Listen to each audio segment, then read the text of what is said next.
Glenn, it's great to be sitting here with you today, and thanks for joining us at Summit and taking some time out to have a conversation. Absolute pleasure, Tyler. Always a pleasure. Thanks.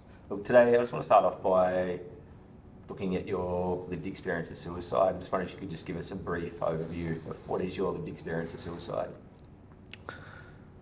My lived experience of suicide is my own journey. I guess it started for me in 2013 with a period of time where I was told I couldn't do work I'd enjoyed doing because of other people's opinions, and so I retired early, supposedly, and then in that period of time of not feeling like I could contribute to society, I went into a period of time of feeling that I was not productive.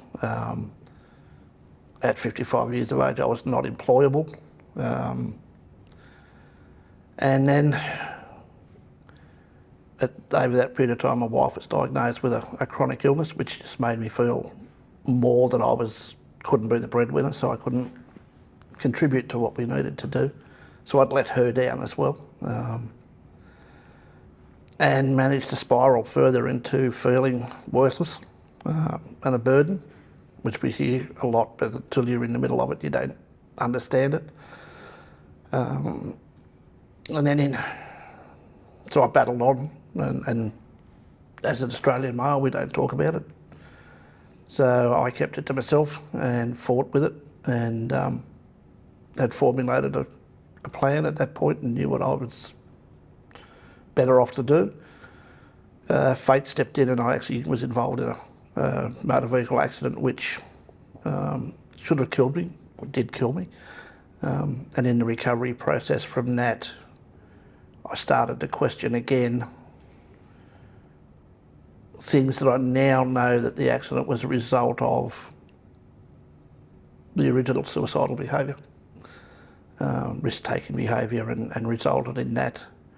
So over the next few years, I sort of struggled back and forth, did a lot of community work, spoke openly about suicide prevention, but then started to tell myself that I couldn't even do that right, and learnt that I was only sort of getting worse. In 2018, I had I guess the closest thing I could to a breakdown.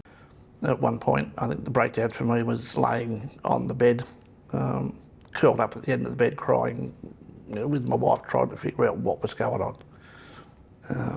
She knew something was wrong over those years, but she couldn't pinpoint it. Didn't understand it, didn't know what I'd been going through. Because again, we don't talk about it. And I was really fortunate at that point that, for me, a mate reached out to ask me if I was okay and pursued that. And on a particular day, I had to actually admit that no, I wasn't okay. What was it about that mate that allowed you to open up or made you feel safe? The fact that he just did, but he would give me a ring now and again. We rode together a lot, so we were part of the same sort of circle of friends, and he'd ring me on a regular basis and just say, I haven't seen you around for a while, you're travelling okay.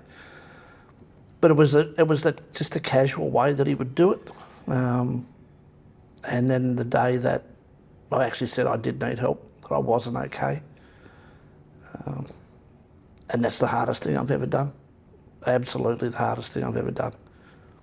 And he just said to me, well, mate, I'll come round and we'll go and sit in the cafe next door and we'll just have a cup of coffee. And it was just the simple fact that that was what he did. He didn't tell me what I needed to do. He didn't try and tell me what I should do or how I should help myself or how he was going to help me. He just sat and talked. And we probably sat and talked for about 2 hours, and that was sort of it. He just said, well, how do you feel now? And from that, we talk about feeling better once we talk, but I actually felt like somebody had listened to me and hadn't tried to fix me. And there's so much power in those moments of true human connection where you feel heard and feel heard for what might even feel like the first time in life. Yeah, well, it was the fact that he let me talk. So for the first time in years, I'd actually listened to myself.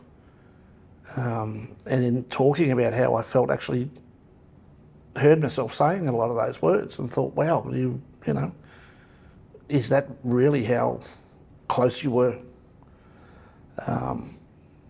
And it did make me feel that someone actually cared.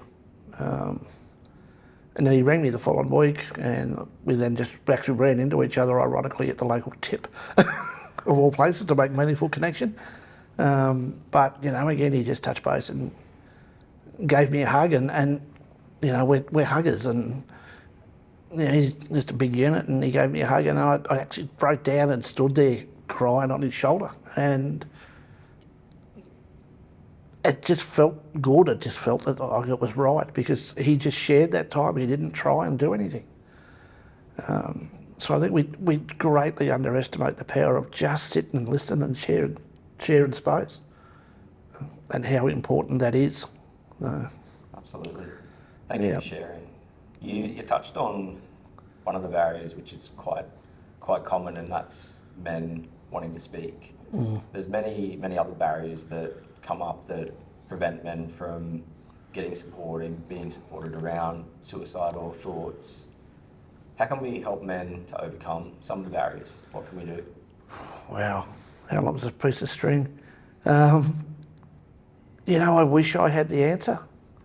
We can reach out as much as we want. We can try all of the catchphrases. You know, it's not weak to speak or anything else. It's just, I think, helping men understand that we can stand and talk and we'll listen. Pardon me. And we don't have to have an answer. We don't have to be able to fix them. But just let them know that, you know, they're not alone, that, you know, we've been there ourselves. And I think sometimes the fact that we can show that, you know, people that they know in the area and trust and have, you know, interaction with, have been there too. So that they're not alone, they're not stigmatised, there's nothing wrong with them. And I think that's a lot of the problem, is that when they seek help, the first words they get asked is, what's wrong with you? Which immediately puts, you know, on the back foot. And it's not what's wrong with you, but how can I help you? Or what's happening for you? So talk to me about what's happening for you, how you see it. And it's getting, still having trouble getting men to actually realise that they can stand up and reach out, you know, and not be seen as weak or unmanly. I mean, hardest thing I've ever had to do was say I needed help. You know, and I mean, I'm ex-biker, associate, truck driver, bouncer, whatever. So I'm, you know, I guess as bloke is as bloke, but to actually put my hand up and say, mate, I need help, that's incredibly hard to do. So Glenn, as someone who has and continues to be heavily involved in the world of suicide prevention, and you've got a massive focus on helping men and supporting men and doing what needs to be done to help get men the support, what role do you see men playing in doing that in the world of suicide prevention? John, I think what we need to do is help men understand that they can reach out. But I think, and I've just been thinking about it while we're sitting here, that we've got to make it more accessible.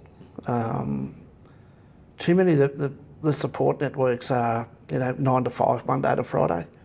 And it becomes a challenge as someone who works on that front line with people, that it's hard to get to sit with men when they're working full time or they're working under pressure.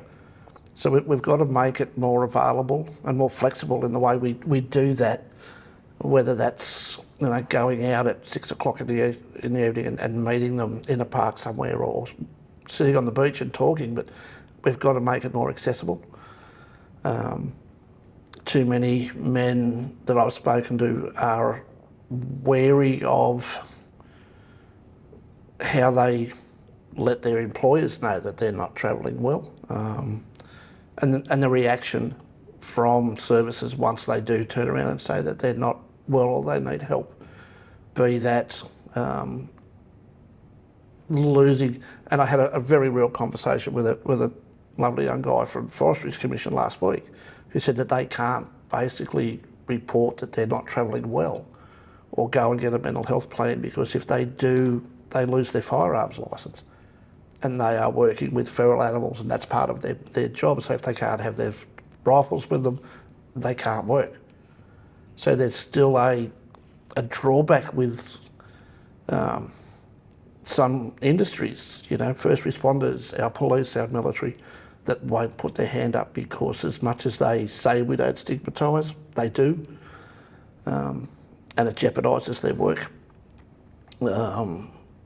Truck drivers, of which I was one for years, you know, you don't go back to your boss and say, look, I'm not travelling well because you pulled off the road, and then you can't earn a quid. So that pressure to not do anything that's going to jeopardise you as the breadwinner is still massive in you know, as men's mind. It was a big thing for me to feel like I wasn't productive in the household. I couldn't be, so therefore I was useless. So I think that's a big thing, is men are still scared to reach out and have repercussions from workplace, from, you know, teammates in sport, or that sort of, I don't know. I honestly don't know. And sometimes I think I have an idea, but then there's other times that I just don't know. So I think it's things like this where we get the chance to sit and talk that are so important. Absolutely. Yeah. I want to focus on education and upskilling people and giving people tools and things to do stuff. What do you see as being important for men around suicide prevention? Again, it sounds simple, but just letting them know they can talk. And I don't know whether we've lost the ability to sit down and talk, or we've you know, especially in regional areas, we've moved away from the sit around the fireplace and talk. Barbecue, campfire, sit and talk and allow people to open up. We've sort of gone away from a lot of that. And I find that some of the things that we are able to do, once we go out and actually start to talk to people, they start to realise the value in it. But we've also got to be careful we don't go down the commercial path and make it too catch cry or niche at the moment, because a lot of, especially rural guys, will pull away from it. And we've got to be able to work with people where they are. Go out to the farms, go and be, you know, farm gate counsellors, go and sit down at the local sporting events and have those conversations around, you know, the change room at the end of the day. Because, you know, for a lot of men, especially, their lives are busy. They're working right up until, you know, 6, 7 o'clock. They go home. They've got families, so they don't have the time. So yeah, do the tradies toolbox at, you know, the local hardware store once a week. Go to the golf days. You know, go to where the men are, and be there rather than go in and tell them what they should be doing. Just be there around so they can come and talk to you and create an environment that's friendly for them to come and talk to. You talk about the moment in your life where a good friend reached out and you were vulnerable enough to share what was going on with you. What's your message for mates out there who are worried about a friend? How should they ask the question? How should they check in with a mate? To me, trust your gut. You know, you can see when something's not right. He knew that something wasn't right with me.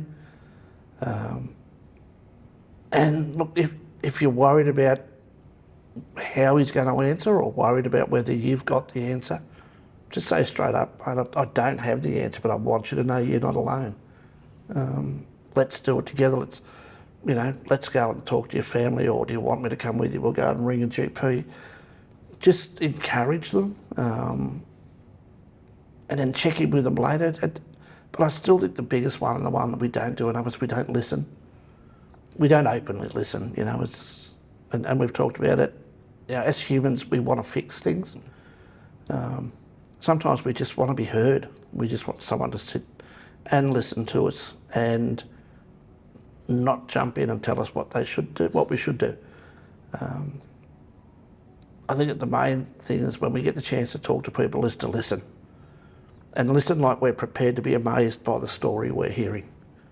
Because we don't know that person's story. We don't know what they've lived through. We don't know what's happening for them at this point in time. So to me, if you think something's not quite right, you know, ask a question. No one's going to tell you to bugger off. As a matter of fact, you might find that they're going to sit there and say thank you. And, you know, to my mate, and I've said it to him and I'll always say it, that I'll be really honest that had he not have reached out to me then, I doubt I'd be sitting here doing this today. And I can't emphasise enough just how important it is that if you think your mate's not right, just ask them. And be honest, and don't be afraid of the answer, because that's where the help starts. And, you know, every life that we can keep with us is precious. Whether we feel like it is or not at the time, whether we feel we are at the time. Yeah. Len, I really want to thank you for your time today and the amazing contributions you have done over the past 10 years and continue to do in the world of suicide prevention and working with men. And yeah, I really just want to thank you for all your work. And thanks for the conversation. Mate, it's an absolute pleasure. And we work together on a number of things, and it's always a pleasure. And this is where we need to start. So thank you. Thanks, buddy.